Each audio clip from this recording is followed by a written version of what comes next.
guys, welcome back to the Reach Analytics Predictive Marketing blog. This is episode 7, and we're going to be talking about trends in marketing technology today.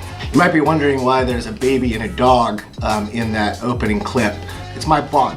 I can do what I want. It's my dog and my son. It's a really good metaphor. Sometimes I feel like I'm trying to lead the market, in a certain direction. But a lot of times I feel kind of like the baby on the end of that leash. I'm saying, hey, we should go over here. And the market's stuck in the other place, sniffing around at who knows what and yanking you all around. Before we get into some of those tech trends though, let's hop in the car, get some coffee. I want to talk to you about Inertia.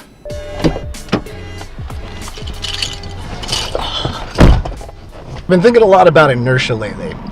This idea that things stay at rest or in motion, basically that objects have a tendency not to change.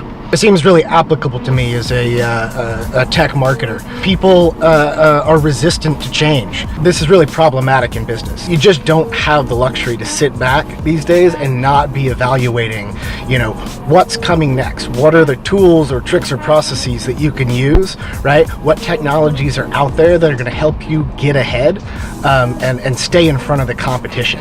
To play that forward game and see what's coming, to stay ahead of the competition, that's your main goal as a marketer or a business person today. So I was actually talking to a guy I know, he's a global CMO of a major brand. And I was asking him, what was your biggest regret? What he said was that he wished he had seen the emergence of kind of data in marketing, right? The technological advancements a little sooner.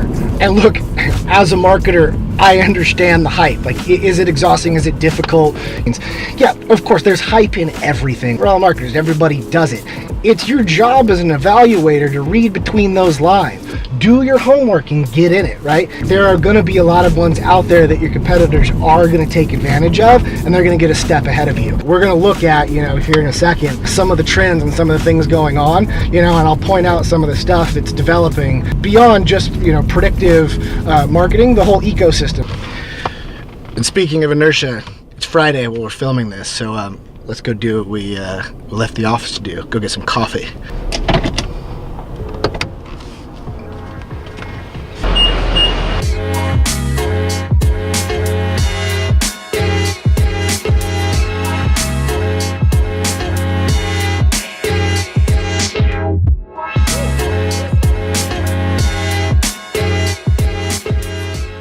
Because I won't be shy about saying it. Advances in predictive technology are probably one of the most important things that are happening in business and marketing today. Actually, the most important thing happening in all industries today.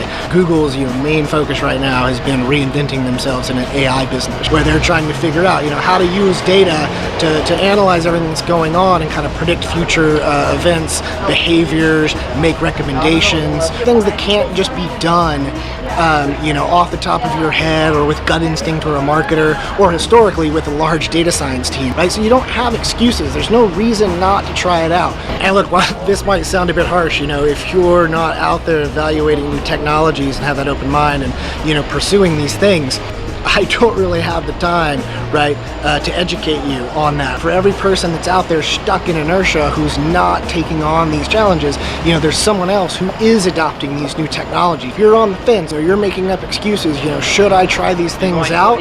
Yes, you should try them out. After that, you're on your own. Oh, it changed. Let's cross it.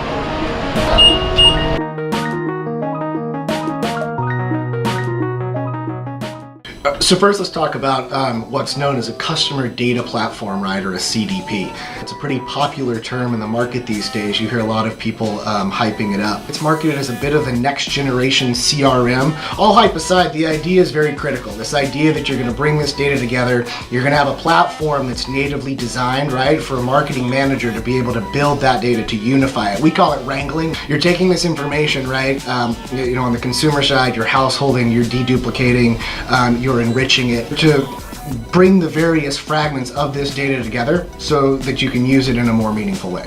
So now what are you going to do? What's actionable about that? What you need is a predictive algorithm that allows you to analyze these people and identify who are most likely to be your buyers, who are most likely to respond to your campaigns and love your brand. So that's where the predictive aspect comes into play. Unfortunately, most CDPs don't have this functionality. There's not a native, predictive function within them. If you say they're doing some, predictive analysis, they're pretty rudimentary, or, you're looking at the old traditional means. So again, there's a lack of integration. Where you'll see things going is the integration between these platforms. CDPs and predictive marketing capabilities start to converge in the near future. The other trend that I'm very interested in, right, is this application of people-based marketing on various channels. On the back end, you have these things like the CDP, allowing you to collect and unify data. Predictive marketing, which is allowing you to take your entire universe of customers and prospects and start getting down to the people who you really need to be going after. But then there's still the question of where you can take that information, those lists, through a company like a LiveRamp. There's some recent news from LiveRamp and Adobe. They're partnering, right, with the Adobe, I think they call it Adobe TV Cloud. It's their TV advertising part of the Adobe Marketing Cloud. So they're in the Adobe dashboard. You'll be able to buy inventory from local affiliates, cable, and satellite providers. You're also able to target, right? Target audience segments beyond basic, ratings or gender and age. It's an important time for TV, right? And they're gonna have to do things a little bit differently. You're not just gonna want to throw money at random audiences. You're going to need predictive algorithms and predictive marketing platforms that help you identify the exact right people. And you take those people and go out on the channels you want, including television, and just reach the people who have the profile to love your brand and to buy your products. This is where everything's going. Digital ad spend in 2017, according to a study by the IAB, surpassed the combined total of cable, TV, and broadcast for the first time. Digital advertising is on the rise for a reason. It's more trackable, there's more feedback loop, there's more ability to attribute and calculate ROI onto those dollars invested. This is a great move for Adobe and for LiveRamp, to make this channel more responsible, more accountable, and then track the results. This is the future. The team just corrected me. It's the Adobe Advertising Cloud TV. To be fair, that's a ridiculously long name. Thanks for watching. As always, give us a like below if you like this video. Leave us your thoughts on targeting and some of the developments that's happening in how you target people for marketing and advertising. Find us on Twitter and Instagram. Give us a follow. See you next time.